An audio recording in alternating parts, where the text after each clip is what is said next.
AI animal chat, AI COVID test, AI baby cry translator, AI plant dances, AI toilet. Well, technically that last one is a smart toilet with a built-in voice assistant, but I mean, how long before we have literal AI crap? Oh wait, we actually do.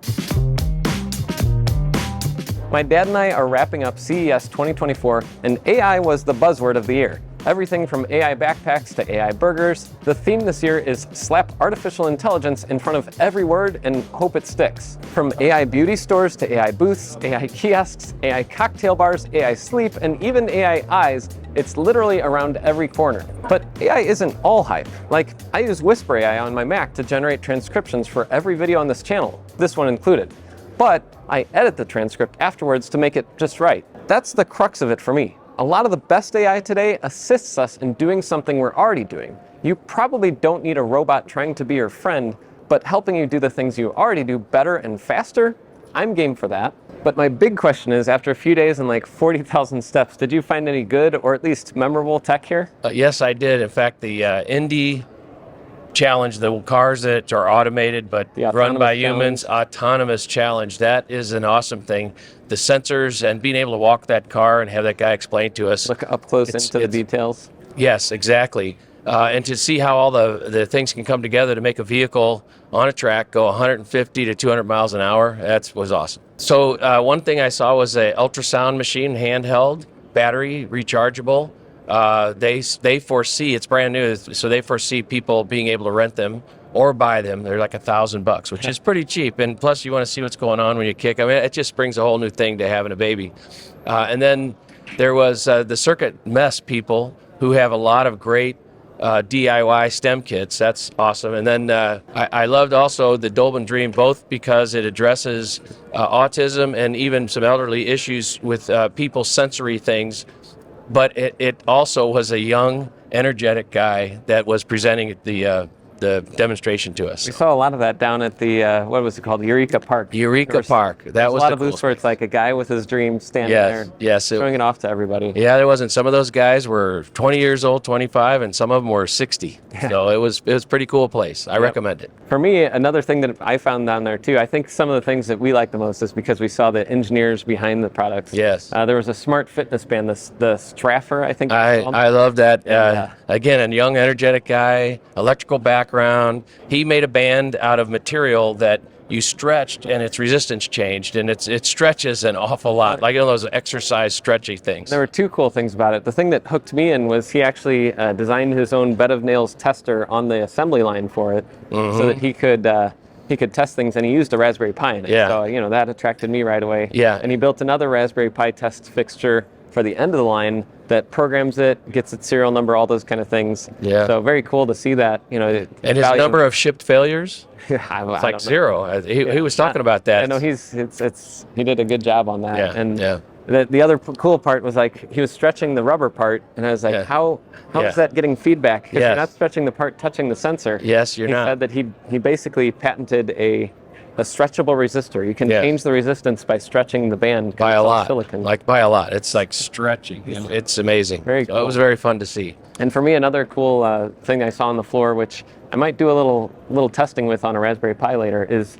Apex Storage had their 21 slot M.2 card. It has two different layers of PCB, but it's a giant PCI Express card that you can put 21 M.2 drives on. Or if you're crazy, you could put 21 adapters to get to other PCI Express devices. Yeah. It uses a chip that's like this big to route all those PCI Express lanes. Yeah, and you talk to those guys for 20 seconds and you realize they're living their dream, making the fastest, most awesome hard drive situation for you. Yeah, they're very passionate about everything. Now, on the flip side, what was the weirdest thing that you saw here? Well, there was a baby choking AI. So many thoughts go through having kids that have choked. Like, you're not going to wait for your phone to tell us, it looks like he's choking, but probably not, because I didn't get the AI didn't say so. I mean, it just seemed a little odd, but why not sit in the same room as the kid who's eating? Yeah. Make sure they're not choking. So, quick editor's note, there are some cases where a choking AI could be very useful. I don't think in the case of a high chair, but there are some medical conditions where it would be useful to have, your baby monitor actually monitoring for choking remotely, because there are some medical conditions that can lead to choking in places besides just the high chair. Yeah, and then there was a body fat scanner, which is just bothersome for me. Period, and it's just not. You don't need to see that. You can see it in your doctor look at that. Yeah, imaging of your body fat. I don't know. And then there was the car OS, the data control. That just bothers me because the feeling after going through the hall and talking, it was that all your data is going to go to somebody, and they're all having a billions of dollar fight on it. So some rich company or somebody's going to win it, and your data is going to be, then you're going to get nothing, except maybe higher insurance rates or whatever. If you drive like me, money on your car either. No, and you're probably not going to save money on the car. And it's just that kind of control, and I don't know. It just was disturbing to kind of have that realization. That might be the only way to get a flying car. They had a flying car here. They did have a flying car. They didn't have it flying, but No. and it was terrifying Yes. being anywhere near it because the blades Yes. were about the size of our bodies. Yeah, it's like, I think for people who are 4'6" or under, you're probably safe. Otherwise, don't buy that car. Get near it. And It's coming up. Plus the fact that any of us who've flown drones, you know the danger and any given day of a gust of wind, and you're counting on that car to be able to, take it over. Yep. And keep control. And for me, the weirdest thing I found, it wasn't weird. I mean, it's a toilet. Toilets aren't weird, but Kohler. That was a weird toilet. It was okay. It was weird. But I liked it. It had what was it? Not OLED. It had what were the screens? I don't remember what they had, but the whole. It's the same as the Kindle. Oh, so it had ink. e-ink screens all over the toilet that could change colors and things. It was, first of all, that's kind of crazy. And then the lid, it kind of pops up and slides backwards, which was also weird. And then I heard Alexa come out of it when they were doing the demo. It's like, you have Alexa in your toilet. Yeah. What is she listening for? Yeah, well, I don't know. And then he mentioned the price. It was $10,000. Yeah. That's and it doesn't even analyze the chemistry of your poop. I mean, I could understand if it composts your poop and if it analyzes it, tells you what things you need to eat. I could understand that, but just for a toilet that looks mildly cool. Yeah. And it looks kind of like some futuristic server, or some people said a sand crawler. And plus, I don't think your friends will know where the toilet is if you install that without telling them. Yeah. Yep. The other one that was a little creepy was this AI life robot. It was I don't know. It's that uncanny valley. There were a few robots like that where it's like they're trying to make them look realistic, but it's just not there. I am really your friend. Creepy. I will help you through your crisis. I will be your friend. You don't need friends. Finally, of all the things that you saw on the floor here, what's the most likely thing that you'll see in your house by next year? Well, it was also one of the most creepy things, but it's like, hey, Mom, what's Mom doing? And they had a poster, and it just talks about like cameras and analyzing your pee and does Mom in the garage. Making sure she hasn't fallen down. You didn't fall down. All that tech. I mean, I'm not saying it's not helpful, but it's just creepy if you're the one that's going to be the person monitored by someone who doesn't live there or never comes by or something like that. Yep. So. And the hearing aids. And the hearing aids, yeah. Well, the hearing aids are the most likely for me. I would love to have them, but they just have to be awesomely adjustable. I want to be able to hear the conversations and directions. You know what I mean? I like to be sitting there and have that full feel back that I can pay attention to you when you're talking, or if somebody's telling me something over there in a crowd. And that's maybe tune out some kid that's being a little too obnoxious. Yeah, tune out a kid. Yeah, I don't like to tune out kids, but. Yeah, for me, I wish I could get one of those pinball machines, but I A, don't have space, and B, I'm sure that they're a little bit out of my price range for something that I know I would enjoy, but I don't know if everyone would. Yeah, I have the memory of the pinball machines. I helped fix a few in my day, and the old ones with massive amount of wire, and these have way less wire, but you look at it and you go, hey, I could cut that wire by 80%. You look at it, that's the way we look at things. There's still ways to do that nowadays, but those were cool. And the thing that realistically I'll probably end up having in my house is we saw so many different sensors for IoT, whether it's light or there's LiDAR that's now getting to a cheaper scale. Yeah. I don't think I need that in my house, but I did see a lot of infrared sensors and things like that. Yeah. That could be fun to play with.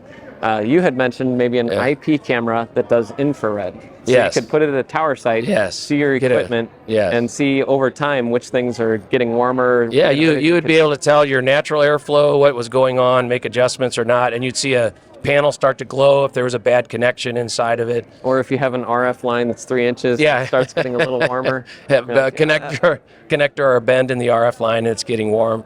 I think that'd be awesome, and it's possible now. I mean, the way the stuff we saw, and while you were doing a filming thing one time, I was over there looking for all the sensor developers, and I was happily engaged with several. So on Thursday, we got to go down to that Eureka Park area. I didn't even know about it the first day. I didn't know it existed.